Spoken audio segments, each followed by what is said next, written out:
살아가면 갈수록 십자가의 능력이 무엇인지를 또 알아가고 십자가의 능력을 누리시는 여러분 되기를 원합니다.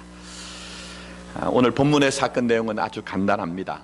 예수님께서 잡히시기 전에 자주 가시던 베다니에 있던 나병 환자, 문둥병자였던 그 시몬의 집에 계실 때 한 여인이 등장해서 300데나리온 이상 하는 아주 귀한 진귀한 향료값을 깨뜨렸다 하는 그런 내용입니다. 그러나 주위에 있는 사람들은 이 여인의 어리석음을 얘기합니다. 그러나 정작 중요한 것은 주님은 이 여인을 기뻐하십니다. 그리고 이 여인이 했던 모든 것들을 다 받아주십니다. 그리고 이 일에 대해서 복음이 전파되는 곳마다 이 여인이 기억될 것이다, 그렇게 이제 말씀합니다. 근데 오늘 이 말씀을 잘 보시면 이 여인이 했던 이 일이 얼마나 귀한 것인가 하는 것들이 드러납니다. 자, 1절과 2절 말씀 한번 보십시오. 거기에 보시면 우리가 읽진 않았지만 대제사장과 서기관들, 종교의 최고의 지도자들이에요. 근데 이 사람들이 전부 다 예수님을 잡아 죽일 계략을 꾸미는 그 시간이에요. 자, 그리고 난 후에 이 에피소드가 있고 난 후에 무슨 사건이 등장하느냐? 제자인 가룟 유다가 주님을 배반하고 대제사장에 파는 장면이 등장을 하는 것이죠. 그러니까 이 마가라는 사람이 그러니까 전과 후로 앞과 뒤로 예수님을 배척하고 심지어는 제자가 스승을 파는 아주 배반의 극치를 기록하므로 이 여인이 얼마나 깨끗하고 순전하고 고귀한 그 믿음을 가지고 있느냐 하는 것들을 드러내고 있는 것입니다. 특히 이 가룟 유다는 간단한 것은 아니죠. 가룟 유다는 아시다시피 예수님께서 돈괴를, 그러니까 제자 공동체의 회계를 맡긴 사람입니다. 근데 그냥 그렇다 생각할 수 있지만 사실은 예수님의 제자 중에 레위라 부르던 마태가 전직 세리입니다. 그러니까 전문적으로 회계에 밝은 사람이에요. 근데 이 가룟 유다에 대해서 회계를 맡겼다는 것은 어떤 면에서는 그 사람과 버금가거나 오히려 그 사람보다 훨씬 더 머리가 회전이 명민하고 빨랐을 가능성이 있다는 것이죠. 자, 그러나 우리가 머리가 좋다고 해서 회계에 대한 일을 맡기지 않습니다. 신뢰성의 문제죠. 무슨 얘기냐? 여러분, 어떤 조직이나 단체에서 요즘도 그렇지만 회계를 맡길 때요, 단순히 능력이 좋다고 맡기지 않아요. 그래도 그 사람의 행실이 평소에 보면 깨끗하고 진실하고 신뢰할 만해야 회계를 맡기거든요. 그러니까 예수님께서 이제 가룟 유다에게 회계를 맡겼다는 것은 그래도 평소에 이 사람이 머리도 명민하고 또 성품도 보니까 신실하고 깨끗하니까 그래서 이제 회계를 맡긴 것이죠. 자, 그렇다면 우리가 생각해 보면 원래부터 대제사장과 서기관들은 예수님의 그 끝에 서서 어떤 면에는 대척점에 서서 예수님과 계속 대립각을 세우던 사람입니다. 그러나 주님이 오라 하실 때 이 주님에게 자기 인생을 전부 맡겼던 이 가룟 유다, 근데 왜 이렇게 비참한 꼴이 되었냐 하는 거예요. 왜 우리가 그의 인생의 이름이 전부 다 사람에게 인구에 해자될 때 그렇게 수치스러운 오욕스러운 이름으로 등장을 하느냐 하는 거예요. 자, 먼저 생각할 것은 목적에 관한 겁니다. 여러분, 시작이 뭐라고 하죠? 반이라고 합니다. 시작도 중요하고 또 중요한 것 중에 하나가 과정도 중요하고 또 중요한 것은 완성하는 것, 완결하는 것이 중요해요. 그러나 신앙적인 관점에서는요, 그것보다 더 중요한 것이 있는데 무엇 때문에 왜 그것을 하느냐 하는 거예요. 그러니까 우리가 좀 믿음의 차원에서 보자면 이 일이 과연 주님을 위한 것이냐 아니면 나 자신을 위한 것이냐 하는 그 목적이 무엇이냐 하는 거예요. 자, 이미 제가 지난주에 말씀드렸던 것처럼 이 여인은 6절 말씀 보시면 우리 주님이 그가 내게라고 얘기했어요. 그가 내게. 그러니까 오직 주님을 생각하고 주님 기뻐하실 만한 일들 감사함으로 순수하게 향료값을 바친 겁니다. 그걸 우리가 지난주에 살펴봤습니다. 자, 그러나 이 가룟 유다는 왜 그랬을까요? 주님에게 인정받고 주님에게 신뢰받아서 그 공동체에서 해결하는 막중한 일을 했는데 왜 이렇게 수치스럽고 오욕스러운 이름으로 등장을 하느냐 하는 거예요. 그래서 보자면 성경에서 충분히 다 배경 설명이 되지 않습니다. 그러나 주경학자들, 신학자들은 이 가룟 유다의 이름에서 스승을 배반했던 이 가룟 유다가 왜 배신을 배반을 했느냐 하는 것들을 힌트를 얻어냅니다. 자, 이 가룟 유다의 이름은 영어명으로는 주다스 이스카리옷 이렇게 되어 있습니다. 그런데 이 이름에 대해서 윌리엄 버클레이라고 하는 신학자가 있습니다. 이 사람이 무슨 얘기를 했느냐, 통상 사람의 이름 뒤에 붙는 명칭이 있으면, 그러니까 우리가 가룟 유다라고 우리가 부르잖아요. 근데 영어 명칭에는 이제 유다가 먼저 앞에 나오고 가롯이 뒤에 나옵니다. 그래서 그 명칭은 첫 번째 가능성은 그의 출신지를 가리키는 경우가 있다 얘기를 해요. 여러분 아시는 것처럼 예수님의 대부분의 제자는 어느 출신이죠? 갈릴리입니다. 갈릴리. 이스라엘의 북부 쪽 갈릴리예요. 근데 이 유다는 결국 유대 지방 출신이라는 거예요. 그 당시에 갈릴리는 이방의 갈릴리라고 해서 사람들이 변방 취급하고 촌구석 취급을 하는 곳이지만, 이 가룟 유다만은 예수님의 제자 중에 제일 중심지게 그렇게 출신이라는 거예요. 근데 문제가 있습니다. 그게 뭐냐면은 유다의 이름이 붙는 가롯이라는 지방이 성경에는 유일하게 나와요.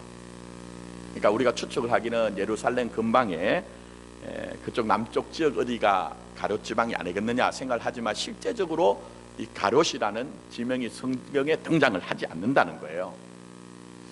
자, 그러나 두 번째 또 가능성이 있습니다. 그게 뭐냐 하면, 또 다른 것은 그의 출신지를 얘기하는 것이 아니로 그 사람이 어떤 단체나 조직에 들어갔을 때 그 사람의 그 단체와 조직에 속한 것을 나타낼 때 이름에 붙인다 얘기했습니다. 그래서 유다의 이름에 대해서 가롯 이런 이름이 붙었는데, 이 가롯이란 말은 그 당시에 아주 근본주의적인 독립운동단체가 있었습니다. 시칼이라고 하는 독립운동단체가 있었습니다.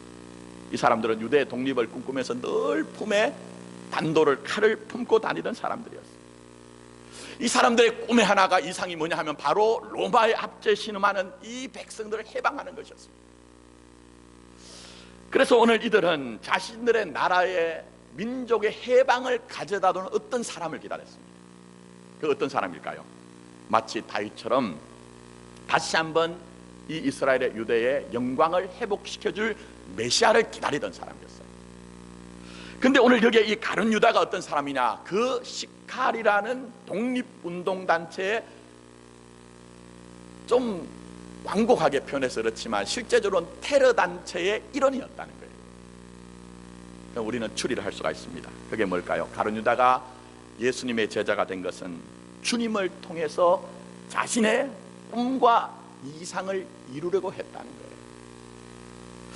주님이 그렇게 많이 보여주셨던 놀라운 능력을 통해서 저 로마의 압제를 다 무너뜨리고 거기에 빌붙어 사는 헤롯의 정권을 무너뜨림으로 말미암아 우리가 꿈꾸는 그 나라와 그 민족을 이루기 위해서 예수님을 따라 나서서 제자가 되었다는 거예요.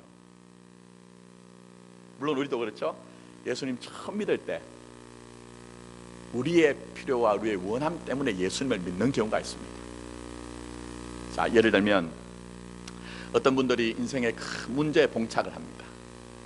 그게 건강의 문제든지 또 경제의 문제든지 자녀 양육에 관한 문제든지, 그래도 믿음 하나 붙들면 뭔가 내 인생의 문제를 해결할 수 있지 않을까 하는 일말의 기대를 가지고 교회 나오셔서 신앙생활 시작하시는 분들이 있어요. 근데 여러분, 정말 신앙을 하나하나 여러분이 체득해 나가면 나갈수록 우리에게 있는 변화가 무엇입니까? 그 놀라운 변화 중에 하나는 내가 원하는 것이 이루어지든 이루어지지 않든 우리의 마음의 고백으로 고백이 일어나죠. 나의 주, 나의 하나님이란 고백이 일어납니다. 그리고 그때부터 우리에게는 주님과의 그 고유한 관계 속에서 내 뜻이 아닌 주님의 뜻을 구하고 내 영광이 아닌 하나님의 영광이 무엇인가를 고민하기 시작한다는 거예요. 그게 바로 정상적인 신앙이란 것입니다. 그런데 오늘 문제는 가룟 유다는 그렇지 않았다는 거예요. 가룟 유다는 3년 6개월 동안 주님을 따라다니면서 그렇게 많은 동가숙서 하시고 나면 주님의 말씀을 듣기도 하고 하나님의 나라가 임하는 그 하나님의 나라의 기적의 현장의 표적을 보기도 했지만 여전히 그는 변화되지 않고 내 원함과 내 필요를 포기하지 않는다는 거예요. 여러분, 지금 이 시간이 어떤 시간입니까? 우리 주님께서 그 대속적인 죽음을 완성하기 위해서 그 장엄하고 거룩한 한 걸음 한 걸음을 옮겨가시는 그 시간이에요. 그 시간에조차도 내 원함과 내 꿈과 내 이상을 포기하지 않고 결국은 그래서 하지 말아야 되는 선택을 했죠. 그리고 더 나아가서는 만고의 가장 수치스럽고 오욕스러운 이름으로 그 대명사로 남게 된 것이 바로 가룟 유다의 삶이라는 것입니다. 왜 그랬을까요? 왜 그랬을까요? 목적이 문제라는 거예요. 목적이 문제다. 이 가룟 유다는 주님을 통해서 내가 원하는 것을 이루어야 되겠다는 그 고집을 포기하지 않았습니다.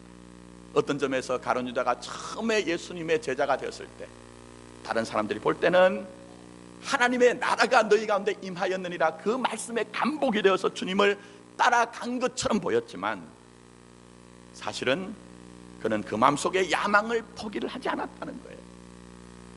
근데 문제가 무엇입니까? 여러분, 이런 마음과 태도를 가지면 우리에게 생기는 문제가 뭘까요? 그것은 가룟 유다처럼 내가 원하는 것이 이루어지지 않으면 실망하고 또 좌절하고 때로는 분노하고 결국에는 주님에게 그 배수반에 비수를 꽂을 수 있는 것이 바로 그런 마음과 태도라는 거예요. 어쩌면 가룟 유다의 마음에는 그랬을 것입니다. 주님, 빨리 무장봉기를 해서 저 로마의 정권과 헤롯을 무너뜨리셔야죠. 그런데 내 나라는 이 땅에 속한 것이 아니라 하나님의 나라라고 하시니까 답답합니다. 그런 마음을 가졌을 거예요.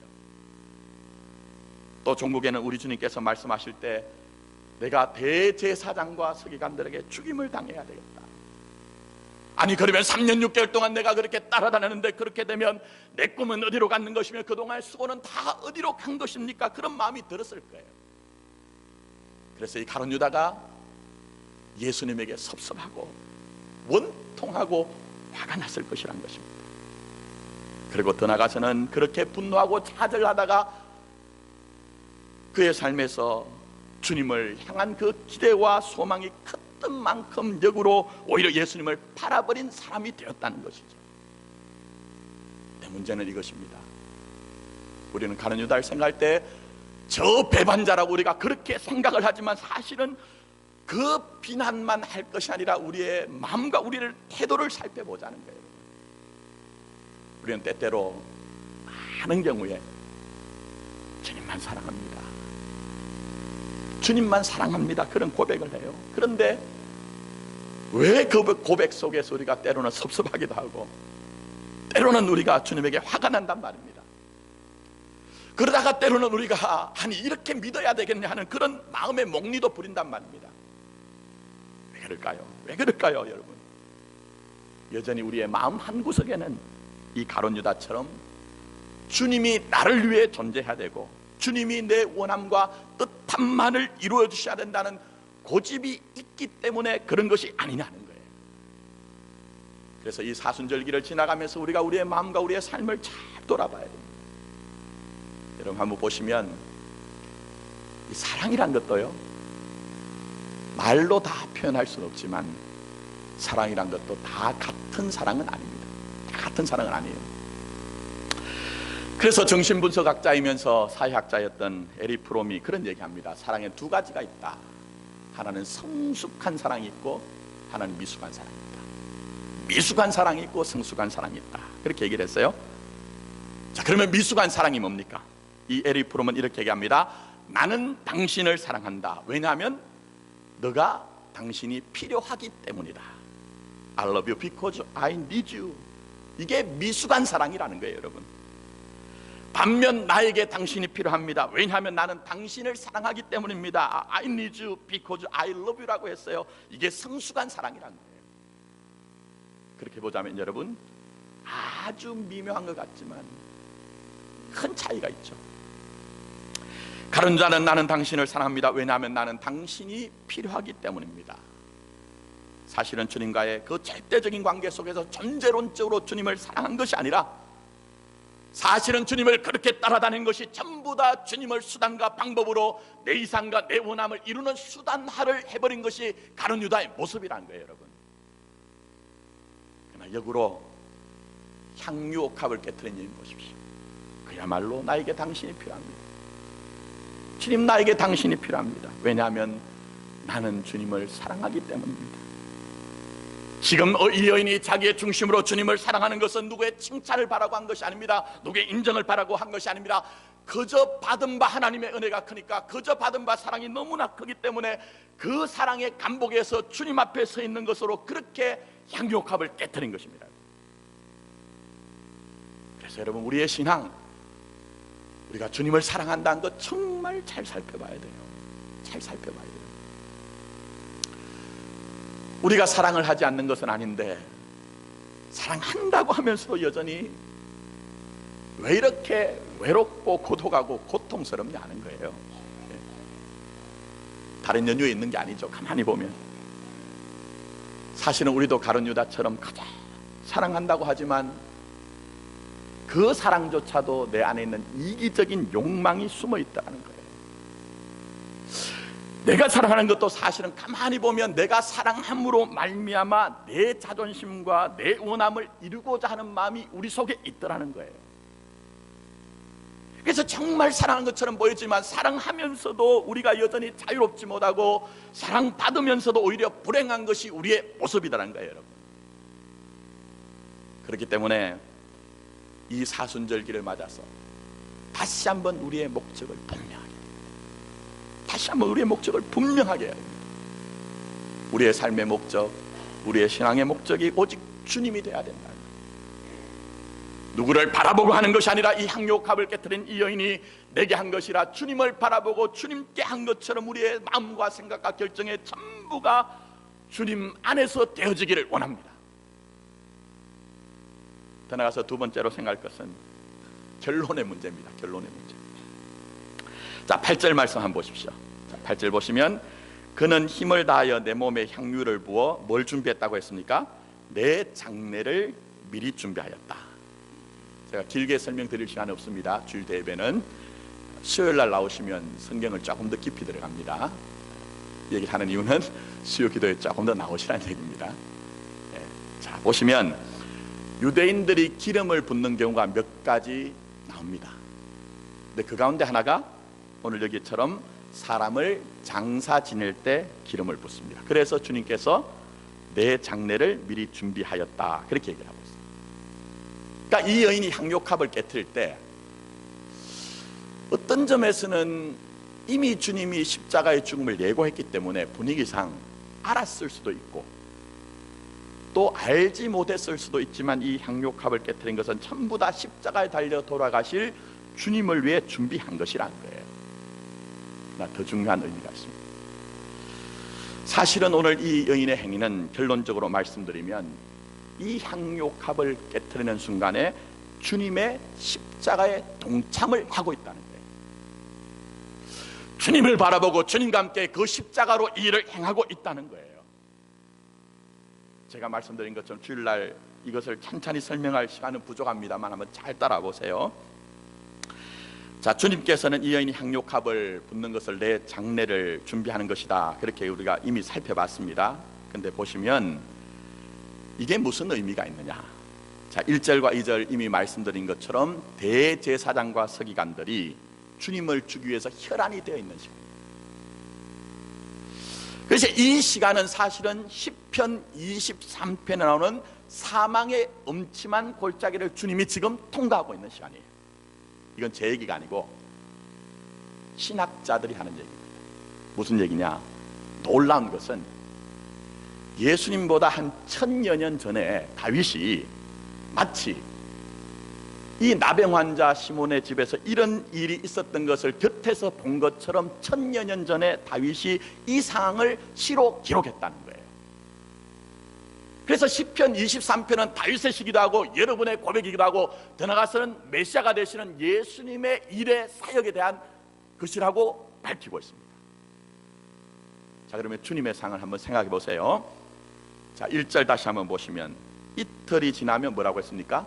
유월절과 무교절이라 얘기했어요.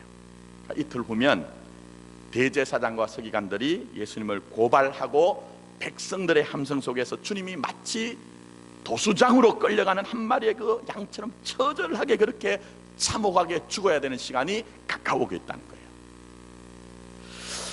그야말로 주님이 사망의 음침한 골짜기를 지나가고 있어요. 근데 중요한 것은 제가 수요 기도회 때 이미 말씀드린 것처럼 구약의 7가지 절기를 설명을 다 드렸습니다. 근데 그 가운데 우리 주님이 십자가에 죽으셔야 되는 시간은 유월절 어린 양으로 죽으셔야 되기 때문에, 돌아가셔야 되기 때문에 유월절 전도 안 되고 유월절 후도 안 되고 유월절에 꼭 십자가에 죽으셔야 됩니다. 그래서 보시면 이 사망의 음침한 골짜기를 지나갈 때에 하나님이 어떻게 하십니까? 그의 지팡이와 막대기로 우리 주님을 지금 보호하고 계신 거예요. 그리고 그 원수들의 가운데서 우리 주님께서는 하나님이 베풀어 주시는 그 잔치가 배설된 자리에서 그 원수의 목전에서 하나님이 상을 베풀어 주신 그 상을 받고 있는 것이고, 기름이 부어지는 순간이 이 시간이라는 거예요. 좀 어렵죠? 그러나 여러분, 충분히 이해를 시켜드릴 시간은 안 되지만 이 시편 23편과 본문과 23편이 정확하게 일치가 된다는 것을 이해하시면 됩니다. 자, 그러나 더 중요한 사실이 있습니다. 정말 중요한 사실이 있습니다. 그게 뭐냐? 이 사건에 등장하는 이 여인도 예수님과 똑같이 그 길을 가고 있다는 거예요. 예수님과 똑같이 그 사망의 음침한 골짜기를 지나가고 있다는 거예요. 여러분, 무슨 얘기입니까? 오늘 이 여인이 주님을 사랑하는 마음을 가지고 300데나리나 이상 되는 그 향유 옥합을 깨뜨렸습니다. 그러나 주위에 있는 많은 사람들, 심지어는 제자들조차도 그것을 인정하고 격려하고 칭찬하고 그렇게 했던 것이 아니라 그 여인을 비난했어요. 왜 이렇게 비싼 향유 옥합을 깨뜨리느냐? 이 비용이면 가난한 사람들을 구제할 수 있지 않느냐? 여러분, 주님 사랑한다는 그 사실 하나 때문에 칭찬받은 것이 아니라 사람들에게 비난의 대상이 된 거예요. 그래서 사실은 이 여인도 이 순간 주님처럼 사망의 음침한 골짜기를 경험하고 있는 거예요. 그렇다면 이제 좀 보이시는 것이 있습니까, 여러분? 이 여인이 향유옥합을 깨뜨려서 기름을 부음으로 말미암아 칭찬받은 것은 비싼 비용을 들여서 향유옥합을 부었다는 것이 칭찬된 게 아니에요. 한 방울도 남김없이 주님에게 부었다는 것이 칭찬을 받은 것이 아니라 그 주님의 그 사망의 음침한 골짜기, 곧 십자가의 죽음이 무엇인지를 알고 주님을 의지하고 주님을 바라보고 주님과 연합하여서 그것을 통과하였기 때문에 주님은 그 여인을 칭찬하신 것입니다. 그렇다면 이제 우리가 좀 돌아봐야 되는 것이 있습니다. 우리의 신앙이 뭔가 하는 거예요. 우리가 그렇게 오랜 세월 동안 예수를 믿어왔는데, 아니 나 혼자만 믿은 것이 아니라 우리 집은 5대, 4대, 3대 그렇게 수많은 세월 믿어오기도 하고, 그 믿음이 나를 온전케 해서 나는 예수님을 사랑합니다 하는 고백이 있는데, 정말 믿음이 뭐냐 하는 거예요. 믿음이 뭐냐, 주님 사랑한다고 하는데 그 사랑이 뭐냐 하는 거예요. 여러분, 오늘 보시면 우리 주님은 이 여인을 비난하는 다수의 여론을 인정하지 않습니다. 표면적으로 아주 휴머니즘과 그 인본주의의 바탕을 둔 그 목소리에 손을 들어주지 않아요. 오히려 우리 주님은 그녀를 비난하는 가운데 시편 23편의 말씀처럼 원수의 눈앞에서, 원수의 목전에서 그녀의 손을 들어서 그녀의 편을 들어주시는 것입니다. 왜요? 사망의 음침한 골짜기를 나 혼자 건너가는 것이 아니라 주님을 바라보고 주님을 의지하고 주님과 연합하여 십자가의 삶이 무엇인지를 알고 그것을 통과하기 때문에 주님이 그것만을 인정을 하시는 것입니다. 그렇다면 교회가 무엇인지, 신앙이 무엇인지 답이 나오십니까, 여러분? 그걸 찾아내셔야 됩니다. 십자가로 한 것만이 주님이 단합하여 주시고 주님이 받아주신다는 겁니다.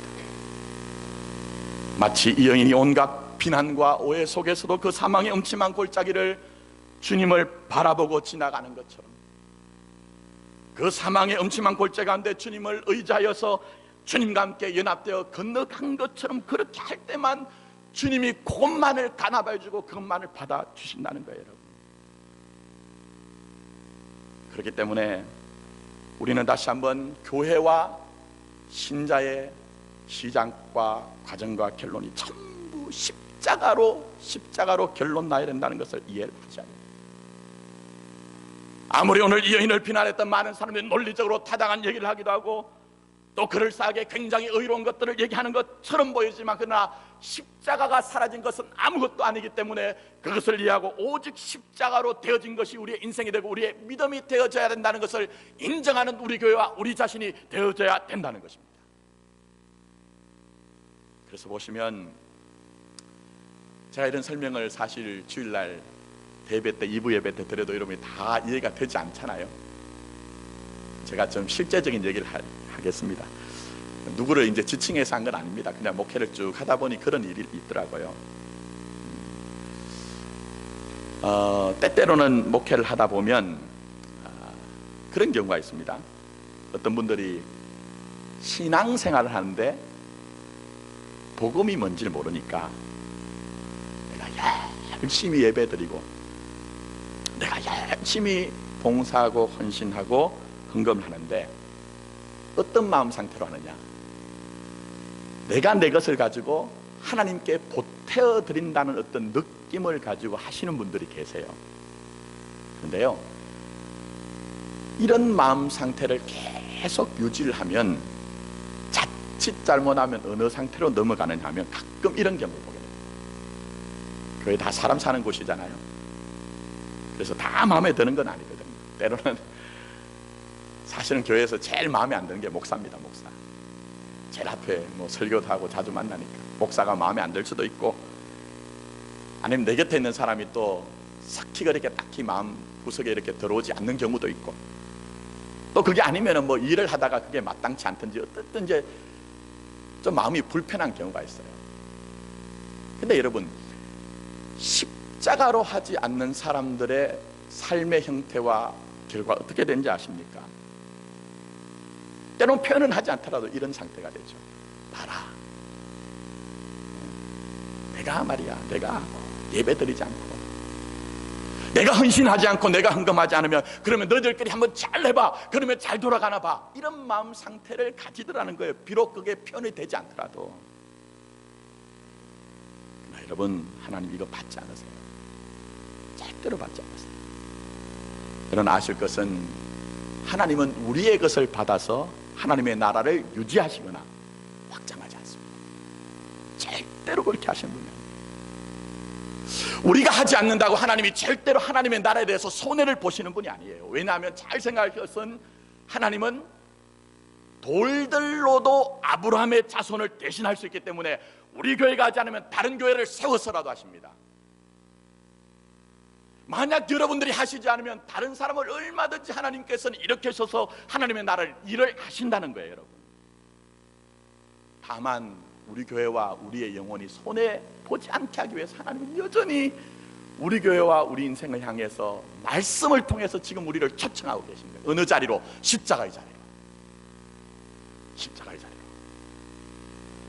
그래서 우리 주님은 지금도 여전히 우리에게 누구든지 나를 따라오려거든 뭐라고 했습니까?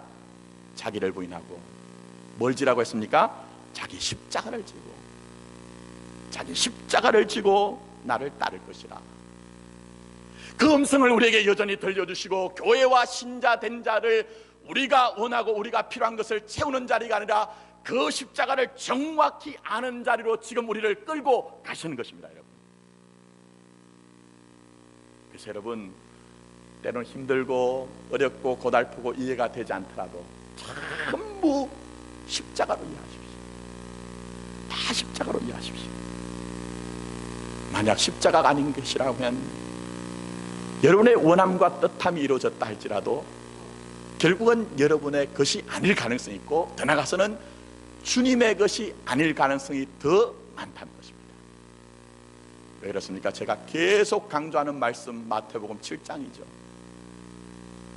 그게 보면 어떤 한 무리의 사람들이 주님 앞에 나서 얘기합니다. 주여 주여, 우리가 주의 이름으로 선지자 노릇을 했습니다. 쉽게 말씀드리면 목사 노릇을 했다는 거예요. 그게 뭐 나쁜 것입니까? 주여 주여, 우리가 주의 이름으로 귀신을 쫓아내었습니다. 주님은 귀신이 쫓겨나가는 것이면 하나님의 나라가 너희 가운데 임하였느니라 말씀했는데 주님이 인정하지 않으세요. 주여 주여, 우리가 주의 이름으로 많은 권능을 행하였나이다. 그 몸에 열심을 내어서 그렇게 살았던 사람들인데 주님이 인정을 하지 않으세요. 그리고 주님이 말씀하십니다. 주님이 뭐라고 하십니까? 불법을 행하는 자들아 내게서 떠나가라. 그런데 이 불법이란 단어가 굉장히 중요한 것입니다. 원어로는 아노미아라는 단어예요. 여러분 이 단어는 좀 들어보셨을 것 같아요. 이 아노미아라는 단어는 부정을 나타내는 접두어와 법이라는 노모스가 합쳐진 합성어예요. 그러므로 주님이 불법을 행했다는 것은 법이 아닌 것으로 했다는 거예요. 그러니까 여러분 아무리 우리가 많은 일들을 만들어내고 화려한 일들을 우리가 하기도 하고 때로는 논리적으로 타당한 일을 한다 할지라도 법 아닌 것은 주님이 삭제하시고 제척을 하신다는 거예요. 그럼 법이 뭔가 하는 거예요. 법이 뭔가. 성경이 우리에게 얘기하는 법은 십자가의 도의 외에 아무것도 없습니다. 십자가의 도의 외에 아무것도 없습니다. 그래서 심지어 우리 주님께서 사랑에 대해서 말씀하실 때 하나의 법은 하나님을 사랑하는 것이요 하나의 법은 네 이웃을 네 몸과 같이 사랑하는 것이라고 했지만 이 사랑이라는 것 두 가지를 하나로 보여주시기 위해서 십자가에 달려 돌아가심으로 말미암아 이 사랑은 바로 십자가로 나타나는 것이라고 우리에게 말씀하신 것이 우리에게 유일한 하나님의 법이라는 거예요. 그래서 여러분 정말 여러분들에게 남을 것을 가지고 일을 하셔야 돼요. 왜 여러분에게 남지 않을 것들, 여러분에게 손해나는 것을 가지고 일을 하시냐 하는 거예요. 그러므로 가능한 대로 십자가로 일을 하십시오. 그 십자가의 예수와 연합하여 모든 일들을 주님이 주신 마음으로 감당하십시오. 그럴 때만 여러분에게 유익이 있고 그럴 때만 여러분에게 남음이 되어지는 것입니다. 그래서 사도 바울은 자신의 삶을 뭐라고 표현합니까? 고린도후서 4장 10절 말씀 보시면 자신의 삶을 표현할 때에 예수의 죽음을 짊어지고 사는 것이다. 무엇이라고요? 예수의 죽음을 짊어지고 사는 것이다. 그야말로 십자가 안에서 십자가 안에 발견되기를 원하는 것이 사도 바울의 삶이었고 그 사도 바울의 삶을 주님은 다 인정하고 받아주신 거예요. 이제 우리 교회 90년의 역사라고 얘기합니다. 여러분 오랫동안 예수님을 믿어왔고 헌신했다고 얘기하고 있습니다. 그럼 한번 돌아봅시다. 우리가 그렇게 방황했고 우리가 그렇게 아파했고 우리가 그렇게 외로워했던 것이 무슨 이유였느냐? 우리의 지식이 부족했던 것이냐, 우리의 지혜가 부족했던 것이냐, 우리의 믿음의 연조가 부족했던 것이냐, 우리가 열심을 내놓고 우리가 주님을 위해서 헌신하지 않았던 것이냐? 아니올시다. 우리 주님이 종에게 주신 마음은 우리가 주님의 십자가로 하지 않았다는 거예요. 보여지기에는 화려한 일을 했고 보여지기에는 많은 사람들이 나의 의견을 따라 추종할 수 있는 그런 논리와 체계를 만들어냈지만 전부 다 예수의 십자가와 전혀 상관없는 일들을 우리의 몸으로 열매로 만들어 놓고 우리가 그것만을 자랑한 우리의 삶이었다는 것이에요. 신자 인생은 이 땅으로 끝나지 않습니다. 그것을 신학적으로는 종말론적인 삶이라 해요. 무슨 얘기입니까? 누누이 주님이 말씀하신 것처럼 우리의 인생은 언젠가는 주님 앞에 서서 주님이 우리를 불꽃 같은 눈동자로 계수를 하신다는 거예요. 근데 주님이 보기를 원하는 게 뭘까요? 여러분이 세상에서 나 이런 직분을 가졌습니다. 나는 이만한 물질과 재화를 가졌습니다. 그것 주님이 보시길 원할까요? 여러분의 심장에 여러분의 가슴에 하나 남아있는 그 십자가 이 여인처럼 남들이 인정해 주고 박수치지 않는다 할지라도 내 가슴 속에 내 심장에 있는 그 예수의 사랑 그 십자가만을 본다면 옳다구나, 네가 충성스러운 사람이구나, 네가 신실한 사람이구나, 주님이 여러분을 인정하실 것입니다. 그러므로 아무쪼록 가능하신 대로 예수님의 십자가를 많이 묵상하십시오. 가능하신 대로 주님이 주신 마음으로 여러분의 주신 사명을 감당하십시오.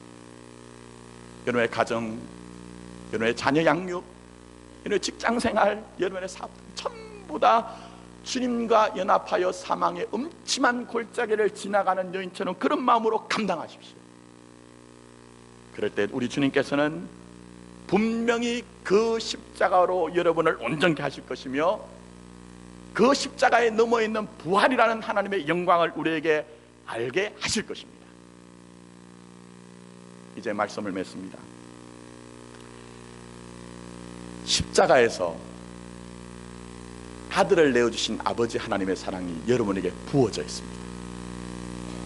이 사랑 앞에 서 보면 우리는 계산할 것도 없고 자랑할 것도 더더욱 교만할 이유도 아무것도 없습니다. 그것이 바로 오늘 이 향료갑을 깨트린 여인의 모습인 것입니다. 그래서 오늘 이 여인이 향료갑을 깨트린 것은 자기의 자랑이나 주장이 아니라 그 자체가 예수 그리스도와 연합하여 그 사망의 음침한 골짜기 그 십자가를 통과하고 있는 것입니다.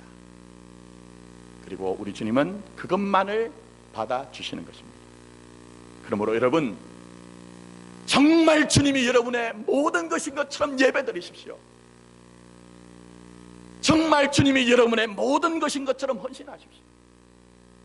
정말 주님이 여러분의 모든 것인 것처럼 봉사하십시오. 선교하십시오. 전도하십시오. 그러나 돌아보아서 정말 내가 예수와 그의 십자가로 하지 않은 것이라고 하면 함부로 이렇다 저렇다 말씀하지 마시고 이 사순절기를 지나가면서 주님 앞에 갈구하십시오. 주님, 내가 다시 한번 그 십자가에서 보여주신 하나님의 사랑을 알게 해주십시오. 내가 가는 걸음마다 이 여인처럼 예수님과 연합하여 십자가로 사는 자가 되게 해주십시오. 그 강구만 내어놓으십시오. 그럴 때 주님은 여러분의 인생을 받아주시고 우리 교회와 영원히 함께 하실 것입니다. 이런 은혜가 저와 여러분들에 있기를 예수님의 이름으로 축원합니다. 아멘. 기도드리겠습니다.